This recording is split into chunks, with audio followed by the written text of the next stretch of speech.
Okay, so I believe it's our intention for me to do a long-ish series, but before we get into that, I'm still kind of thinking about what we're going to do. I thought we could do something a little briefer to kind of get us into that mindset.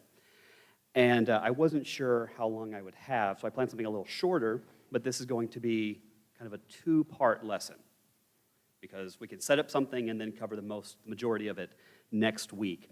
And I don't want to get people too excited. I think probably the one might be the most excited, who happens to be here, is Alyssa. We're talking about Isaiah, but we're not covering the entire book. We're not going to go through the entire book. We are just going to cover the Emmanuel prophecy. You know, Christmas isn't that long ago, so it's somewhat in season, right? And I made a mistake when we were going through Malachi. I mentioned in passing the Emmanuel prophecy, and Brother Gary asked me what my thoughts were on it, and I'm published on the Emmanuel prophecy. And so I said, I'm not sure you want to know my opinions on the Emmanuel prophecy. And he's like, oh, no, I'd like to hear it. And I'm like, I'm not sure you want to hear it. He goes, no, let's hear it. So, when I was a student at Criswell, I took a class. I think it was Hebrew. It was an advanced Hebrew class. And for some reason, we had an assignment where we had to work through Isaiah 7. I don't remember the context. I don't remember anything about it. But I remember being interested in the potential interpretations of this specific prophecy. And what shocked me was I was a grad student, so I went through and grabbed like 4 different commentaries. And each commentary had a different view on it. And each commentary seemed to have the opinion that their view was the standard view. And I was a little shocked by this and didn't really know what to make of it. But it was something I always wanted to go back to. So then, as a doctoral student, I've had to take 3 classes on hermeneutics. I hate hermeneutics. That's the theory of interpretation, and it's as boring as it sounds. I had to take one as an undergraduate. I had to take one as a master's student. I had to take one as a doctoral student. I hated it each time. So when I took it on the doctoral level, our term paper was we had to take a prophecy in the Old Testament that's talked about in the New Testament and explain how the New Testament writer is interpreting, what is their process? How are they linking the two events? And I was like, oh, this is a perfect time to revisit the Emmanuel prophecy. I do not regret it, but this proved to be a very bad decision, because I did not take a very conventional stance, and the professor did not appreciate the stance that I took, which I will allude to occasionally throughout the 2 lessons. I really wonder how many people can say that they went to DTS and in a class had no less than 2 professors yell at them at the same time. I got 2 professors mad at me, a hermeneutics professor and a New Testament professor. That's always fun. That's something I can be very proud of. So, but I wasn't happy with their take on my paper. I think it was a much better paper than they gave me credit for. Particularly the hermeneutics professor. He's one of those professors who will say, "Oh, I don't want to hear you parrot my opinion," and yes, he wants to hear you parrot his opinion. So I then took this paper and I presented it at a conference, the evangelical conference. Like 6 people were there. I think there were 3 older men and 3 students. The older men didn't care for my paper. The 3 students loved it. And then there was a issue at the Criswell Review that was dedicated to Dr. Metz when he was retiring. And Dr. Berry was looking for students of Metz to present papers mostly on interpretation and New Testament interpretation. And he just kind of mentioned it in passing. And we're pretty much past the point of submission. But I was like, oh man, that sounds really great. And he goes, well, I would have asked if you had something, but you're kind of Old Testament. I don't know if you'd have anything, and you're kind of finishing your doctoral work. I didn't want to burden you. Like, oh no, I want something in this. And so I said, could I submit something? And he goes, well, if you'd have to have a paper on interpreting an interpretation in the New Testament. I said, well, I think I've got something. Dr. Barry, he looked at me and he goes, is this your Isaiah paper? And I said, is that a problem? And he goes, no, I'll look at it. But it is in the journal, so this should be interesting. You may not think that, at least, but this should be interesting. So what we're going to do tonight, because we only have, about 20, 25 minutes, is we're going to set up the context, which is we should all be more or less familiar with, and why this is such a problem. Because this is a very, very difficult prophecy. Why is it so difficult? Well, and this is one of the first moments I got yelled at by my hermeneutics professor. Because, as far as we can tell, the Jews never understood this as a messianic prophecy. There is no quote in any intertestamental literature. There is no allusion to this leading to the Messiah. They seem to not regard this as one of their key, say, Christological expectations. In fact, the very first reference we get in any capacity that this is messianic or more than just some standard, almost obscure prophecy is, of course, Matthew. Now, this again is when I got yelled at. I got yelled at by my hermeneutics professor because I said that this has largely been ignored by the Jewish community. And he got just, because he needed to put me in my place. I'm giving a presentation in class, and he had to put me in his place. And he goes, that's not true, that's wrong. And I'm like, oh, great. So I'm kind of like frozen, like, what is he going to say? And he goes, we have the Septuagint. So, you can't reason. There's the lines in Proverbs. There are certain proverbs that I genuinely love, like, it's a good thing to be called before the king, and it's a bad thing to be called before the king. I also like, don't slap a fool. Slap a fool lest he is right in his own eyes. So, which is it? Do you slap a fool or you don't slap a fool? Well, it depends on the situation, right? And in this situation, he was the professor, and I just kind of had to roll with it. But there's a difference between a translation and a commentary. Hopefully, that shouldn't be too hard to understand. So yes, we have a translation in the Greek that seems to be taking certain interpretive freedoms in how they're taking it from the Hebrew into the Greek, but that doesn't tell us what they're doing with it culturally. That doesn't tell us that they are understanding it in a messianic sense. I hope that clears that up. Whereas if they were a commentary or a book or something on Isaiah, and then they mention this, and goes, oh, by the way, this has messianic implications, well, then all of a sudden we have an interpretation that we can talk about. But there's nothing like that. Again, this is a resource by a fairly prominent scholar, and he goes through all of this stuff, the Talmud, the Midrash, as well as intertestamental stuff, and there's nothing on this prophecy. Now, that doesn't mean that they didn't write anything. It just means we don't have any record of it, and anything that might have been written has been lost. So as of now, unless something has been found in the last 2 years, there's just nothing. But we, of course, have Matthew's prophecy. And this is where Matthew's interpretation, right, his answer to the prophecy.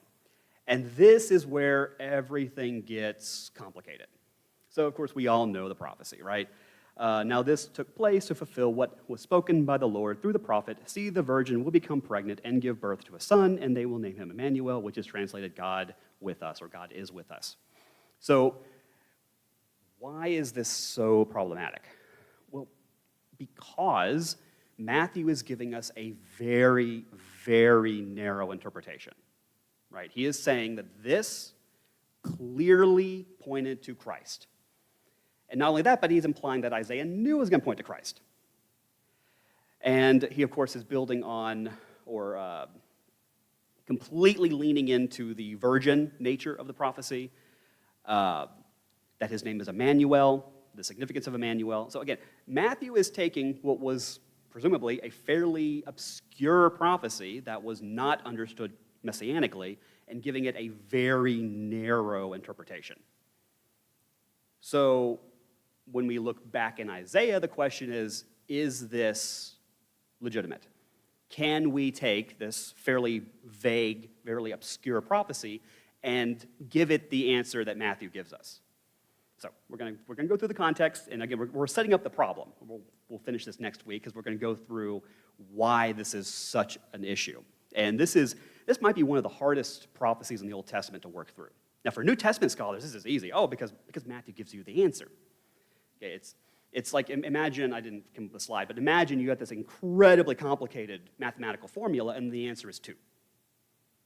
Well, the answer is 2. Like, you've got the answer. The issue is, how did you get this incredibly complicated formula, and you get, it's like E equals mc squared. Like, that's a very simple, you can write it out, you can see it, you can understand energy equals mass squared, so on. But when you look at the formula behind it's just ridiculous, right? So for the New Testament scholars, this is really simple.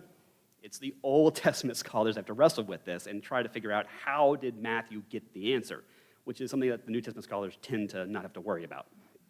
So we're going to go through the context, and this is something that most of you should be fairly familiar with. This is the beginning of Isaiah, and then Isaiah 7, which some of the most famous and well-known parts of Isaiah. So it begins, the vision concerning Judah and Jerusalem that Isaiah, son of Amoz, saw during the reigns of Uzziah, Jotham, Ahaz, and Hezekiah, kings of Judah. So this is great. If only every book of the Old Testament would begin this way, because not only do we know who the writer is, right, who the main character is, we've got Isaiah, we know we can narrow it down, right? This is Isaiah, the son of Amoz. Who's Amoz? I don't know, but it helps at least narrow it down. And it gives us a time frame. So he's prophesying, or he is working as a prophet during the reigns of these kings, from the time of Uzziah to the time of Hezekiah. So, and I did this kind of when we were looking at Malachi, but we can go through our little chronology here, right? So, David, he's alive around 1000 BC. We can kind of start that as our initial window. And we've got David. We can move forward. We've got Solomon. And then we've got Jeroboam. We've got the divided kingdoms, right? Jeroboam and Rehoboam. And we keep going forward until we get here. So we've got Uzziah, who's becoming king sometime after 800. Hopefully that's clear enough. Uzziah reigns for over 50 years, fairly long time. And then, of course, we've got Jotham, who takes over. Here it is, right? So we've got Jotham, and then Ahaz and Hezekiah, right? So the vision concerning Judah and Jerusalem that Isaiah, son of Amoz, saw during the reigns of Uzziah, Jotham, Ahaz, and Hezekiah. If we total all of their reigns together, it's about 100 years. Now, obviously, Isaiah wasn't a prophet for 100 years. But this at least gives us a very definitive window for when he was working, right? That is a lot more than we could say for some books of the Bible. Then we get from 1, 2 to the end of 5, we have a series of judgment oracles against Judah and specifically Jerusalem. There's a lot of debate over when these were written, the significance of them. It's a decent enough way to open the book, because so much of his ministry is just kind of lashing out against Jerusalem and their failures and so on. But they're probably, he probably wrote them later in life, and they were just kind of moved at the beginning as sort of an introduction. We're not going to go through them because obviously we don't have time, and our concerns are mainly, again, with the Emmanuel prophecy. So the story, and this is usually where a lot of people begin the book of Isaiah. It's not exactly where it begins, but fair enough. And it's with 6:1. And this is where we get the famous calling of Isaiah. This is something that everyone should be more or less familiar with. So in verse 1, we have, in the year that King Uzziah died. So Uzziah, he was alive from about 760 to 733. Now, not everyone agrees on this. There's some debate over the years exactly. I'm sorry. The range of when he died, that's what this number is. So some want to put it as early as 760, some want to put it as late as 733. The conservative standard is to say 740 ish. But 740 is a nice round number, right? So a lot of commentaries just say 740 and then ish. Because again, we're not exactly sure, but it's a good enough number. So it's a nice, solid number. Now, we have quite a bit of Uzziah. Now, okay, I'll give you the answer. How many can know anything about Uzziah? I'm not saying any hands go up. So Uzziah is actually one of our godly kings. So Chronicles gives us one of the best summaries. This is from Chronicles 26. Uzziah was 16 years old when he became king. That's not super young. I mean, we had younger kings, right? There was Josiah and so on. He reigned for 52 years, which is, I think, one of the longer reigns in Jerusalem. His mother's name was Jechaliah from Jerusalem. He did what was right in the Lord's sight, as his father Amaziah had done. He sought God throughout the lifetime of Zechariah, the teacher of the fear of God. During the time that he sought the Lord, God gave him success. He's one of the most successful. He's not the most successful. That's someone else. I forget who it is. But he's usually considered the second most successful, prosperous king Judah had. To use Paul, Paul loves his sports metaphors. Uzziah ran a very, very good race and then tripped on the finish line. So Uzziah, the most famous thing about Uzziah is right towards the end of his life, he went into the temple and offered incense, which was a big, big no-no. Only the high priest can do that. And God struck him with leprosy over it. So he then died of leprosy. He's not the only king to do this kind of thing, right? Saul famously tried to offer a sacrifice, which he wasn't allowed to do, and God took the kingdom from him for it. So Saul offered a sacrifice, Uzziah offered incense. Those were both no-nos. But then Solomon also offers sacrifices. But Solomon's okay for it. Like, why is it okay for Solomon to do it, but not okay for Saul and Uzziah? I don't know. But regardless, he is considered one of the godlier kings. And our story begins with the death of Uzziah. So that's a rather foreboding thing, right? We've just ended the tenure of one of Judah's more godly kings, a fairly prosperous time, and now the dark days are coming, right? His son was a fairly godly king, but his son doesn't reign for very long, and then we get Ahaz. And Ahaz is not a good king. But we're jumping the gun. So in the year that King Uzziah died, so again, so about 740, I saw the Lord seated on a high and lofty throne, and his robe filled the temple. It's not the word for robe, it's like the trail, which we assume is of the robe, but it's a figurative language. So he sees this vision of Yahweh enthroned, right? It's one of the more famous ones. He's not the only one to get this. Moses has a vision of Yahweh on his throne, which we often don't talk about. It's the one on the sapphire pedestal. Ezekiel has a very famous vision of the throne on the chariot. But then it goes, seraphim were standing above him. Each one had 6 wings. With 2 he covered his face, 2 he covered his feet, and with 2 he flew. So the seraphs, they're the ones, they're blazing, and they've got the 6 wings. And one called to another, holy, holy, holy is the Lord of hosts. His glory fills the whole earth. The foundations of the doorways shook at the sound of their voices, and the temple was filled with smoke.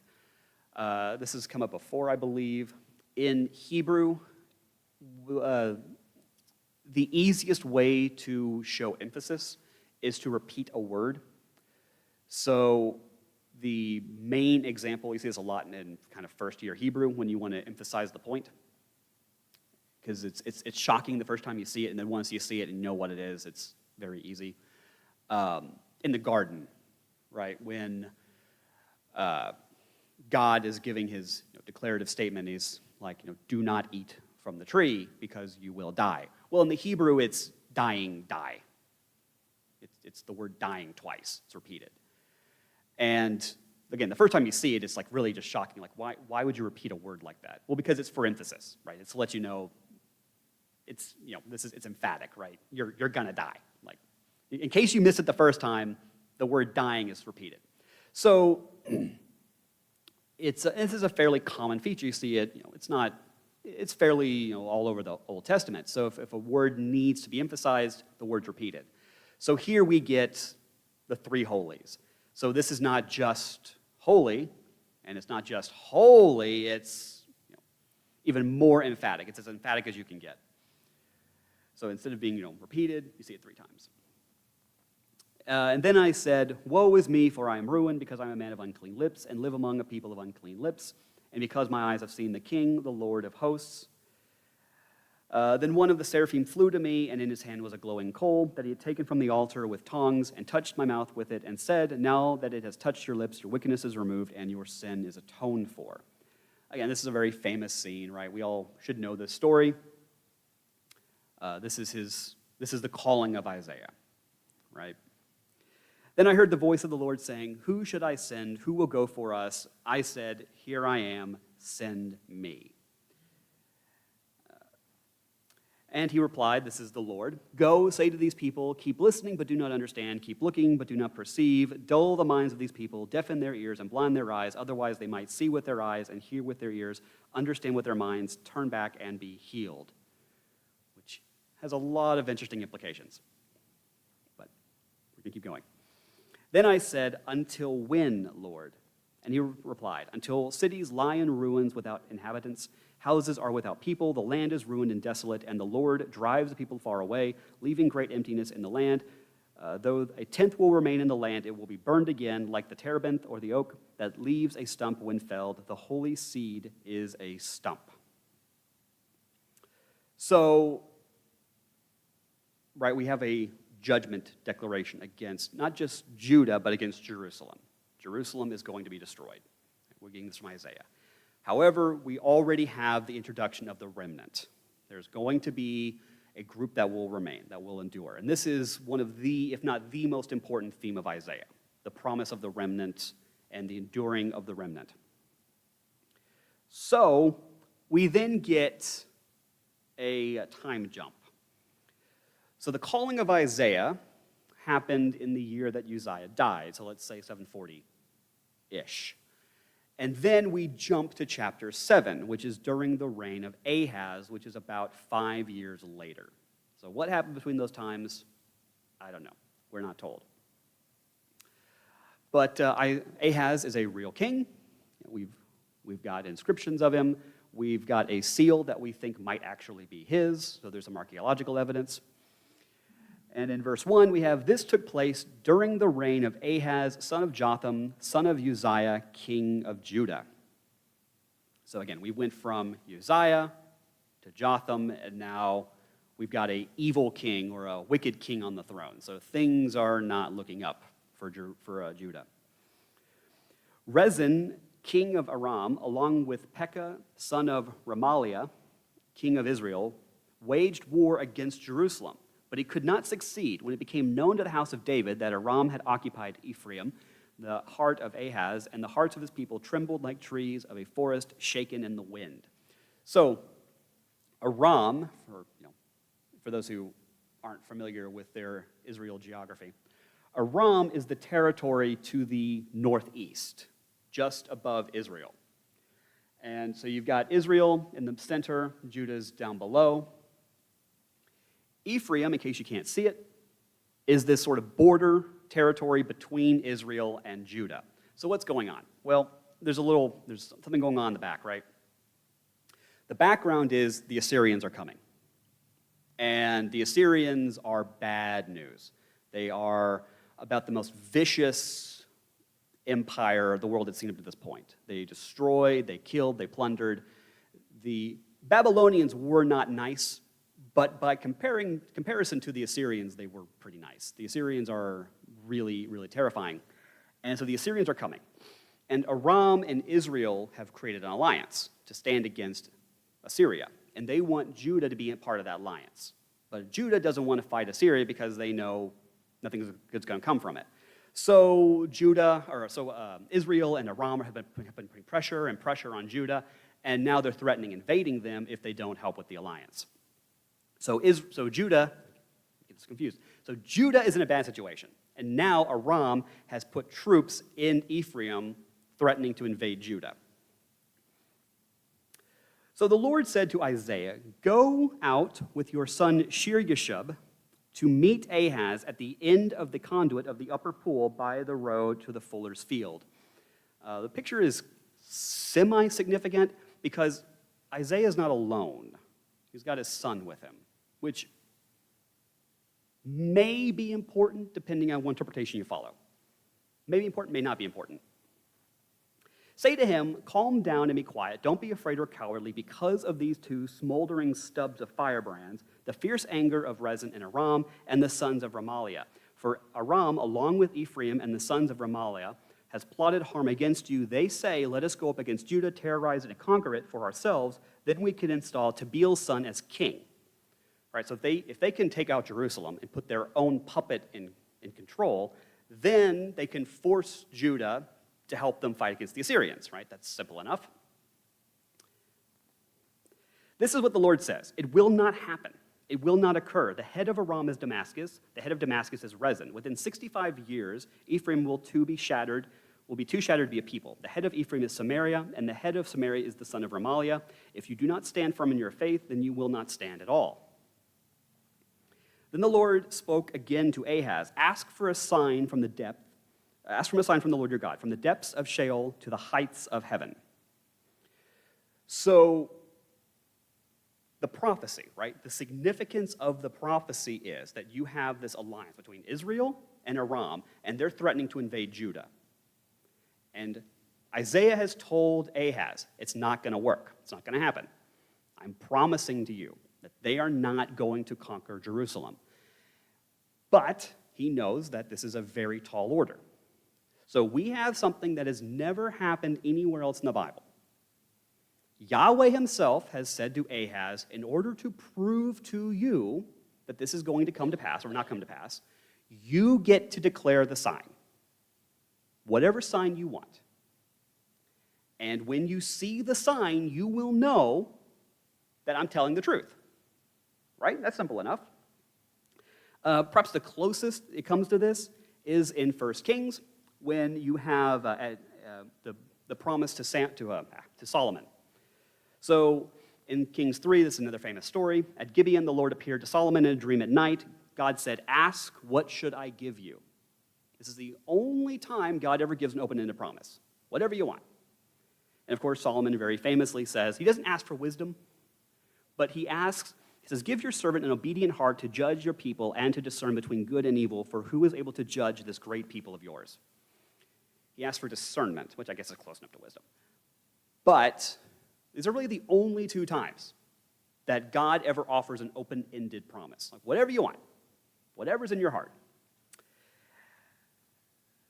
And Ahaz says, "I will not ask. I will not test the Lord."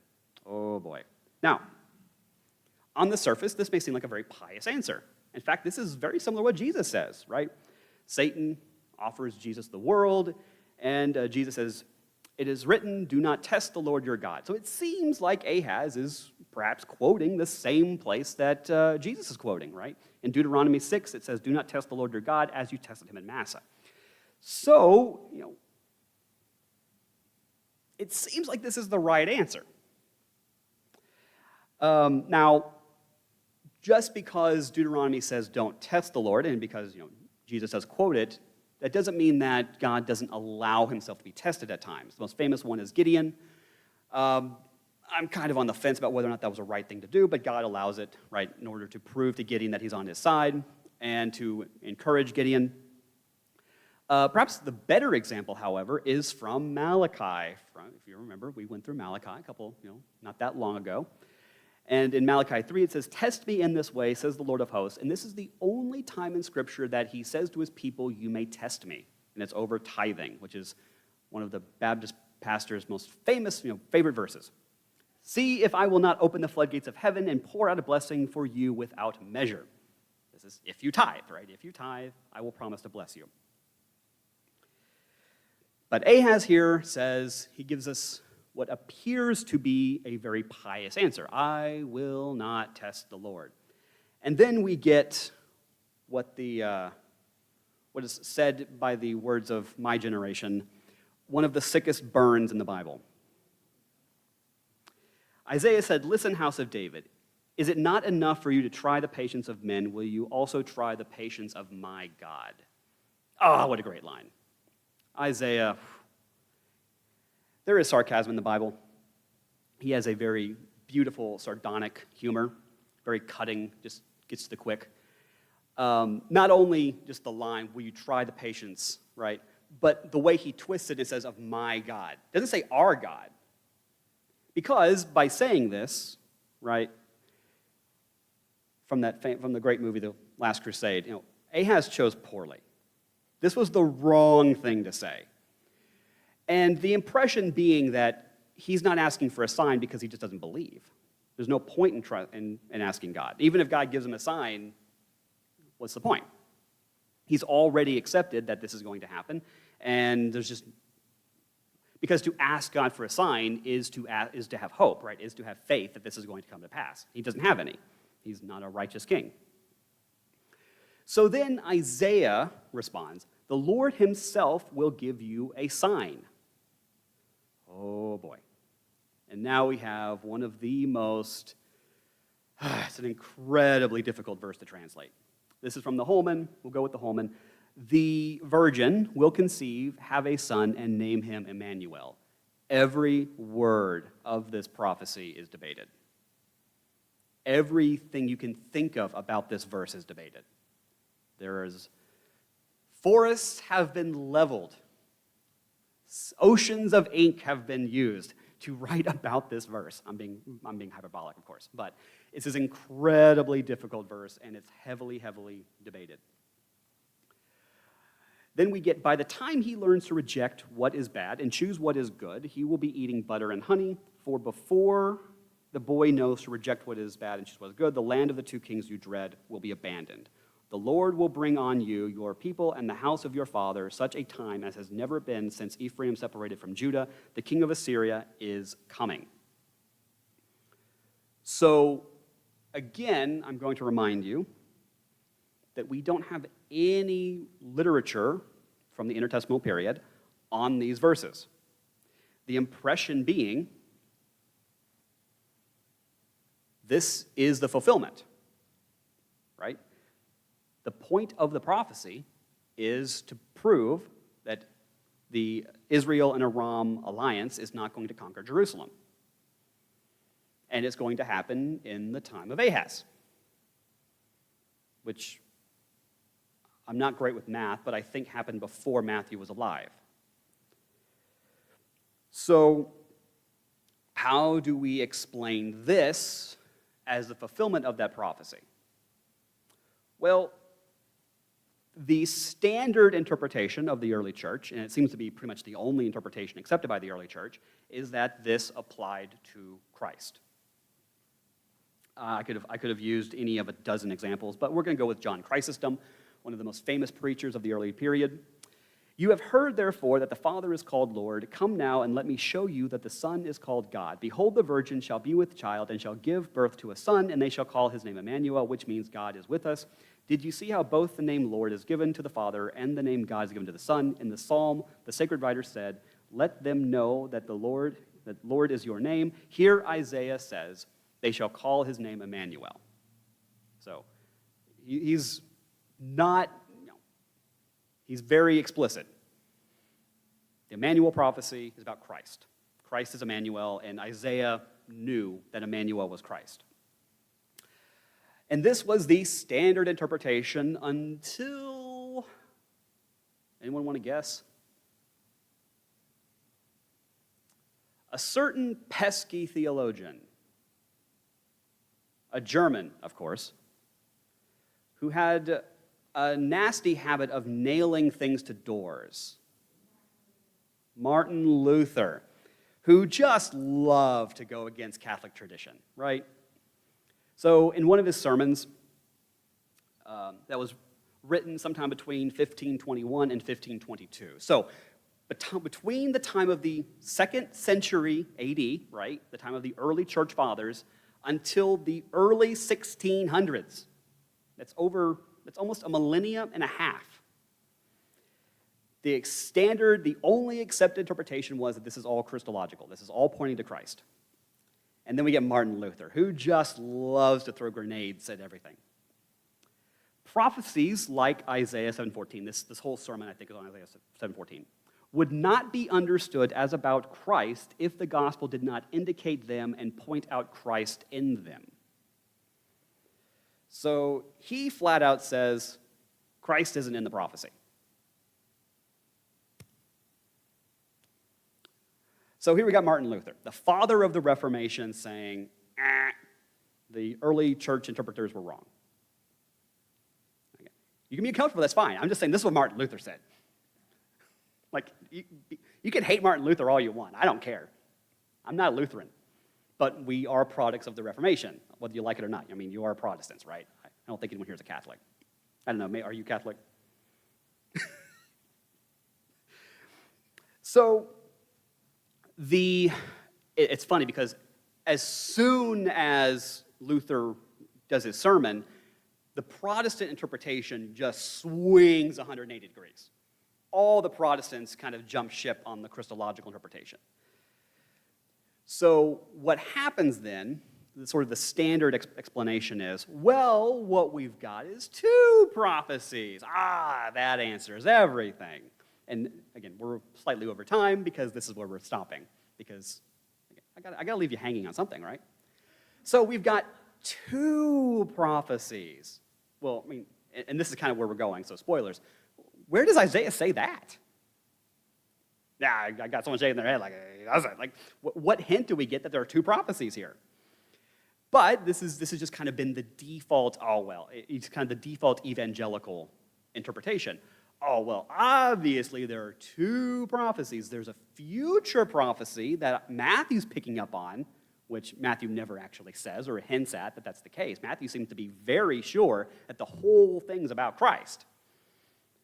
But there's a future prophecy, and there's the historical prophecy. There's the prophecy of Isaiah's day. Now, so we have two problems moving forward. I mean, there's a lot more, but we're going to focus on two problems. First of all, how do we justify two prophecies? First of all, in the text, and also Matthew's explanation, which neither seem to suggest that there are two prophecies here. The other is, okay, so even if we accept, and I know that the pictures are both Madonna and child, so they're both of Jesus, but I needed two pictures. Even if we accept that there are two pairs, right? There's two mothers and there's two childs. There's Matthew's mother and child, which of course is Mary and Jesus, but there's also Isaiah's mother and child. Okay, so let's table the future. Like we all accept that the future one is Jesus and Mary, right? No one has a problem with that. I mean, if you do, that's a serious Orthodox issue, right? Because you kind of have to accept that. But who on earth is the woman and child in Isaiah's day? Oh, boy. That's a problem. So we'll pick up next week.